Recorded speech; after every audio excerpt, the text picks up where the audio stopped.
Le froid était devenu intolérable. Moqarn soufflait sans cesse dans ses doigts pour les réchauffer, mais il n'arrivait pas à les tenir assemblés. Un coup de vent lui ramena sur la tête un pan de son burnous. Il alla rouler contre une roche. En essayant de s'y agripper, il s'écorcha les doigts. Sa tête avait lourdement cogné contre une arête et elle saignait. Il avait au-dessus du sourcil une grande plaie qui lui faisait mal. Elle enfla bientôt et devint une bosse. Tout en marchant, Moqarn y portait sans cesse ses doigts gourds. Le tranchant d'un silex du chemin avait ouvert en travers la semelle de son soulier droit, et l'eau, en y entrant, faisait floc. Et toujours devant, derrière lui, cette voix qui inlassablement le harcelait. « Je suis ta femme. » Mais il ne faisait plus attention. Il allait maintenant plus vite pour se réchauffer, mais surtout parce qu'il savait bien qu'un pareil froid annonçait la neige. Il fallait passer le col avant la chute. Du reste, il n'était plus bien loin. Quant à ceux qu'il avait quittés cette nuit, du côté de Tel Arana, il n'y pensait même pas. Le vent tomba, et quelque temps après, quelques flocons de neige larges et rares, comme de petits papillons gracieux et lents, commencèrent de flotter devant ses yeux. Passer le col, faisaient les chaussures de Moqarn sur le gravier. Tout l'espace bientôt fusa devant lui, de traits blancs qui s'enchevêtraient dans toutes les directions. C'étaient de gros pétales qui décrivaient dans l'air des courbes compliquées et imprévisibles avant de venir mourir précautionneusement sur le sol, et au contraire, la trace directe et aiguë de grelons qui crépitaient en tombant. Il semblait à Moqarn que l'espace était devenu épais devant lui, et qu'il devait pour avancer fendre une masse d'étoupe. Il traînait ses pieds comme si ses deux poids y étaient attachés. Quand il arriva au col, la neige avait déjà barbouillé de blanc tout l'espace. On devinait le soleil sous des nuages qui blanchissaient par derrière. Devant Moqarn surgit brusquement le spectacle de tout le pays kabyle étendu à ses pieds. Les crêtes des Ouaouas partaient de la montagne comme les branches d'un éventail. La neige n'y avait pas encore atteint. Les heureux du bas pays ignoraient les tempêtes des hauteurs.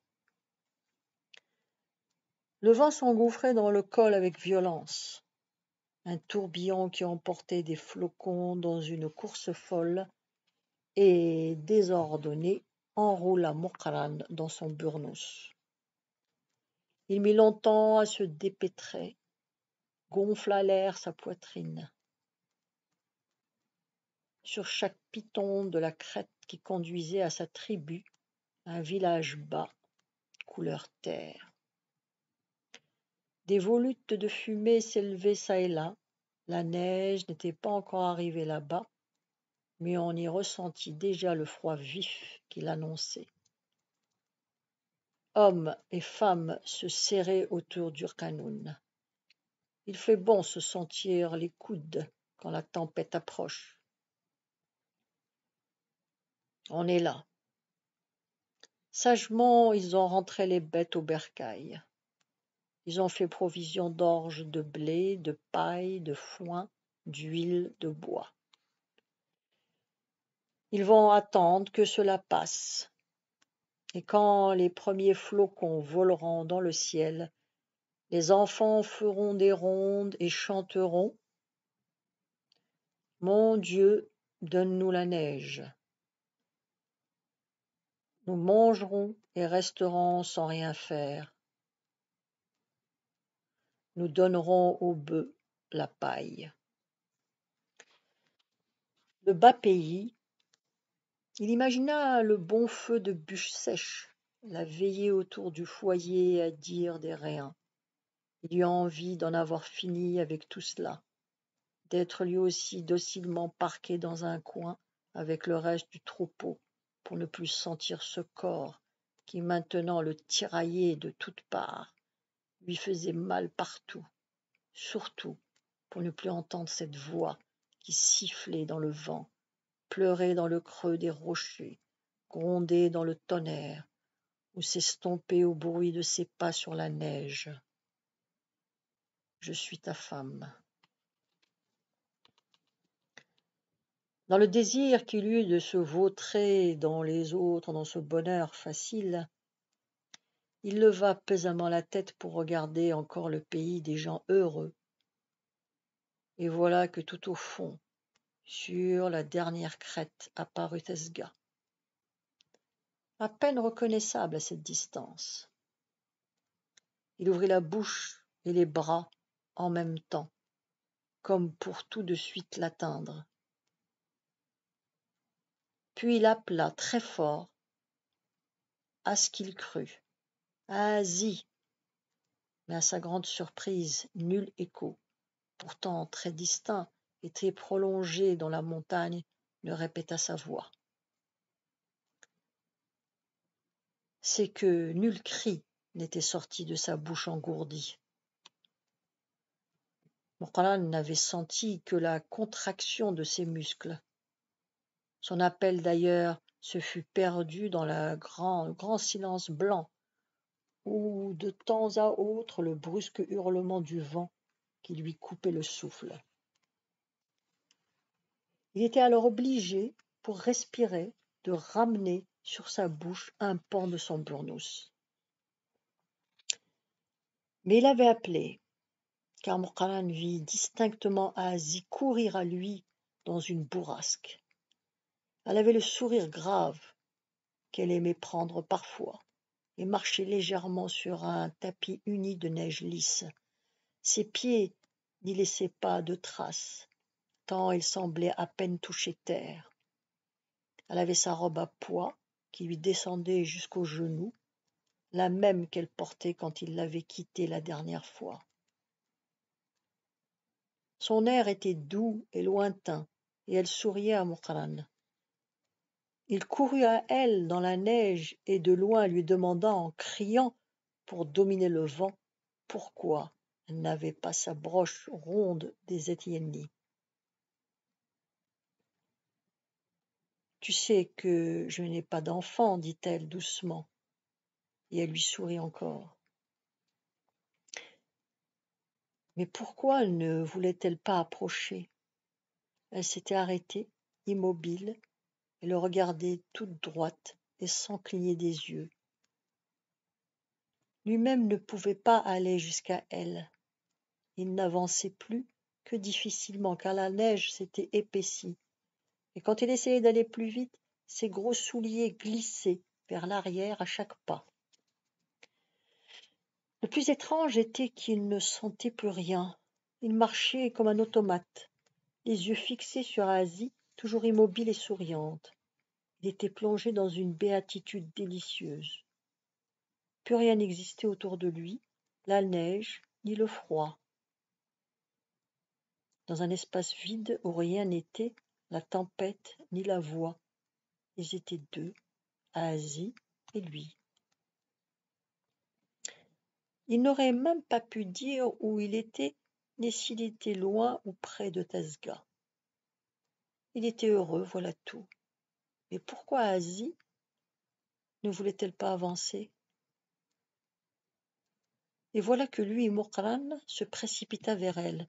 Il l'atteignit, comme elle lui ouvrait grand les bras. Il l'embrassa furieusement et la serra dans ses bras à lui rompre les os. Il sentit qu'elle avait encore la chair dure sous sa robe très fine. Il étreignit très fort. La voix de Ménèche quelque part chanta le thème des morts. Ce fut la dernière chose dont il se rendit compte. Il fut enterré 3 jours plus tard dans le cimetière de Sha'alel. C'était depuis Mouh le premier mort de la famille. Mais creuse-t-on sa tombe à côté de celle du berger? Il avait été très difficile de retrouver son corps, parce que quand Ménèche et ses compagnons le découvrirent, la neige l'avait déjà entièrement recouvert.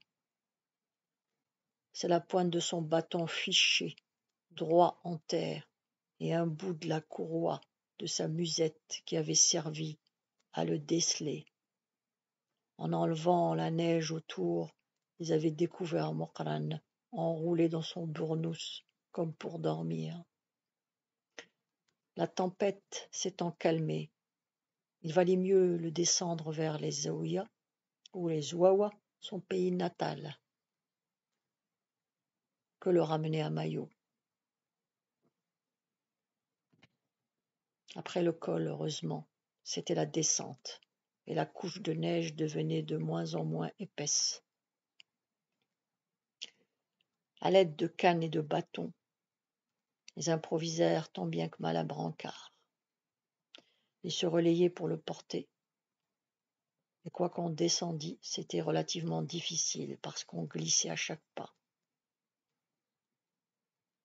Ceux dont ce n'était pas le tour de porter passaient devant pour frayer aux autres un chemin dans la neige intacte. Le premier village qu'ils rencontrèrent fut Tegmoumin, où ils purent avoir une civière. Ménèche partit en avant pour annoncer la nouvelle à Tezga avec les ménagements voulus et aussi pour ramener du renfort. Cette dernière précaution s'avéra du reste utile, plutôt inutile, car les habitants de Tegmounin, précédés de Lamine, tinrent à porter eux-mêmes le corps jusqu'à la limite de leur territoire, où les attendait déjà un groupe de jeunes gens du village voisin, avertis d'avance. Dès lors, les villageois se passèrent le corps de territoire à territoire, jusqu'à ce qu'ils rencontrèrent les gens de Tezga que Ménèche avait ramenés. On remercia tous ceux qui étaient venus jusque-là, et l'on continua sur Tezga. Le long cortège grossissait à chaque village que l'on traversait, et la bizarre théorie continuait sa route, précédée par les marabouts et les vieillards qui chantaient inlassablement le chant monotone et lent de ceux qui sont morts loin de leur tribu natale. Ils entrèrent au village le soir. Toute la nuit, le cheikh avec les marabouts et les adeptes de la confrérie d'Ar-Rahman chantèrent des litanies autour du corps. Le lendemain, Mokran fut enterré au milieu d'une influence considérable. Avant de le mettre à terre pour la dernière fois, quand le cheikh, levant un coin du linceul, découvrit le visage du mort, le père de Mokran baissa sur ses yeux le capuchon de son burnous, car un homme ne doit jamais montrer sa douleur.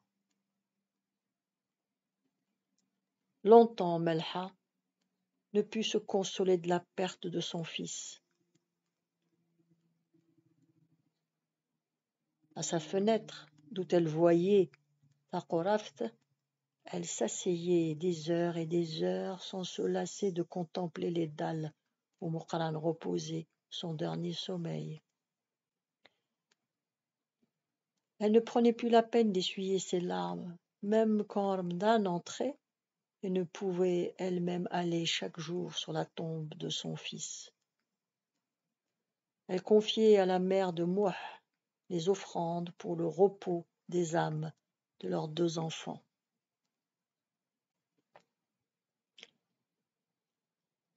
La suite demain. Vous pouvez vous abonner.